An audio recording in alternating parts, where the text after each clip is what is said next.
दोले च दोलगोविंद चापे च मधुसूदनम रथितु वामनं दृष्ट्वा पुनर्जन्म न विद्यते।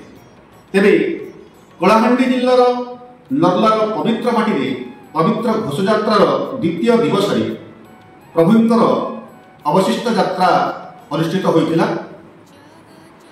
चतुर्थ मूर्तिंकर अवशिष्ट यात्रा समय भक्तंकर कोलाहल परिवेश अत्यंत मधुमय होइतिला। अपराह्न समय आकाश में सामान्य मेघ बेले बेले बिजुलीर चमक सह घड़घड़ी एपरी प्रभुंक यात्रा घंटनाद करुला। हरिबोल हुड़हुड़ी घंट मृदंग ताल आदि वाद्य परिवेश मधुमय हेबा सह गहन पवन प्रकंपित होउथिला। भक्तंक निस्तरिली निस्तरिली शब्द परिवेश भक्तिमय अमृतमय सुधामय मधुमय होई झरी पड़ुला। प्रभुंकर यात्रार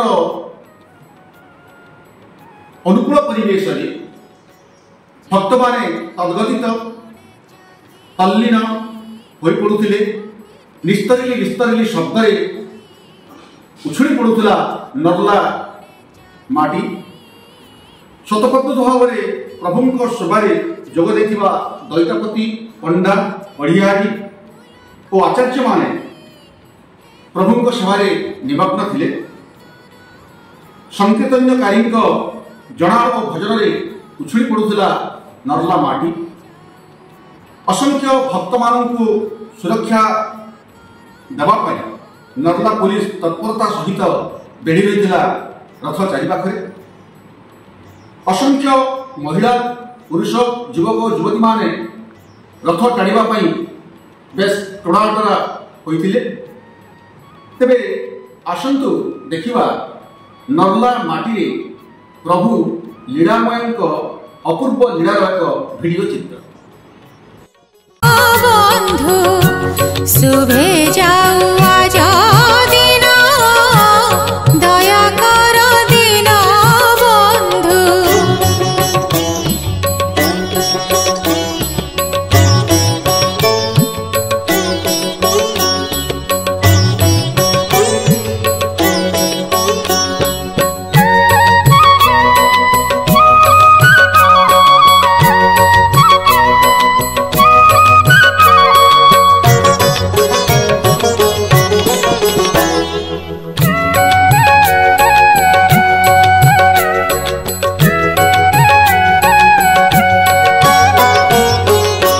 जगत जनहितकारी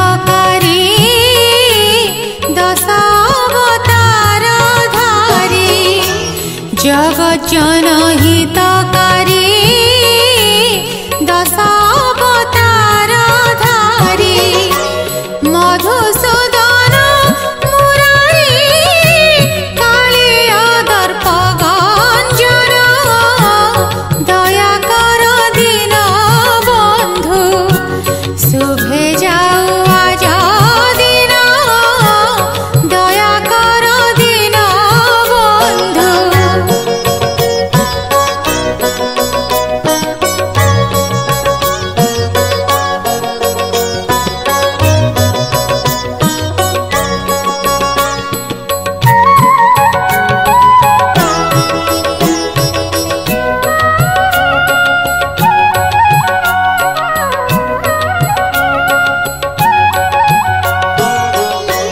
जेणे चक्षु पड़े चाही तुम्भ कीर्ति विराजई।